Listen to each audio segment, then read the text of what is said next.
The death of Iran's Supreme Leader Ayatollah Ali Khamenei was confirmed on February 28, 2026, following joint U.S. Israeli airstrikes that targeted his compound in Tehran early that Saturday morning. Iranian state media, after initial denials, announced his martyrdom early Sunday local time, declaring 40 days of national mourning and a 7-day public holiday. U.S. President Donald Trump posted on Truth Social that Khamenei, one of the most evil people in history, was dead, framing the strikes as part of major combat operations to dismantle the regime and halt nuclear threats. Israeli officials confirmed their forces struck the fortified Tehran office where he was working, using precision missiles, likely including bunker busters, to penetrate defenses. The strikes killed Khamenei alongside several top figures: the IRGC commander-in-chief, senior security advisor Ali Shamkhani, and reportedly 5 to 10 other high-ranking officials in the initial wave, with estimates of around 40 Iranian leaders eliminated overall in the opening hours. Satellite imagery showed heavy damage to his compound, with smoke plumes and destroyed buildings. This was a decapitation strike, part of broader waves, hitting over 1,000 targets, including air defenses, missile sites, nuclear facilities, and oil infrastructure. The operation stemmed from escalating tensions, Iran's refusal of U.S. demands to curb its nuclear program, ongoing proxy attacks via Hezbollah and others, and intelligence indicating an imminent nuclear breakout capability. Trump described it as necessary to prevent threats to U.S. interests and achieve regime change, with Israel citing years of Iranian-backed aggression. The timing aligned with Trump's second-term push for decisive action against long-standing adversaries. As of March 2, 2026, the conflict rages into its third day with no de-escalation. U.S. and Israeli forces conducted follow-up strikes Sunday and Monday, targeting command posts and retaliatory assets. Iran fired missiles and drones at Israel, U.S. bases in the Gulf, and some Arab states like Saudi Arabia, vowing massive revenge as a legitimate right.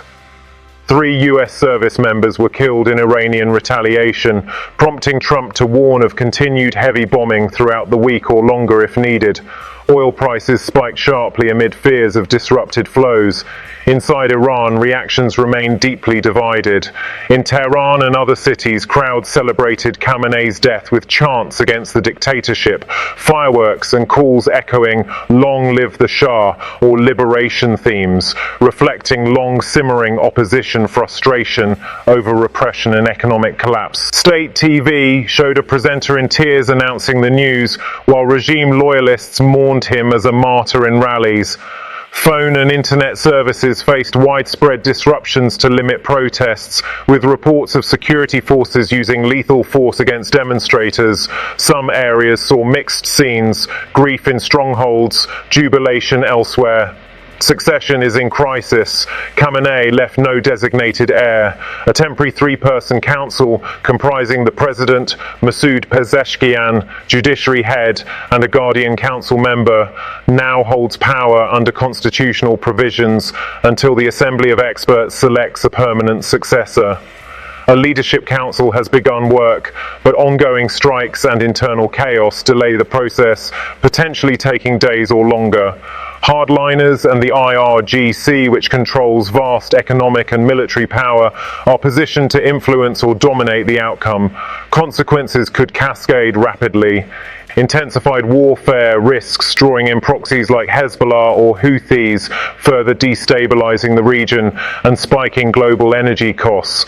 A regime collapse might spark civil war, ethnic separatism among Kurds or Baloch, or an IRGC-led coup. A power vacuum opens paths to either democratization, if opposition networks gain ground, or a harder-line nuclear push under new clerics or military rule. Internationally, Russia and China condemned the strikes as aggression, vowing to protect ties. Western allies like the UK and Canada backed preventing Iran's nuclear weapon. Broader escalation could involve cyber attacks, oil choke points, or alliances shifting toward a Cold War-style divide. IRGC fractures could emerge as economic empires are hit. Underground opposition may accelerate mobilization via borders like Turkey. Back-channel talks through Oman have been hinted at for any new leadership. The rial faces further crash under sanctions and strikes, fueling unrest. This marks the end of a 36-year era of iron rule, but the path forward remains volatile and unpredictable as strikes and retaliation continue hourly.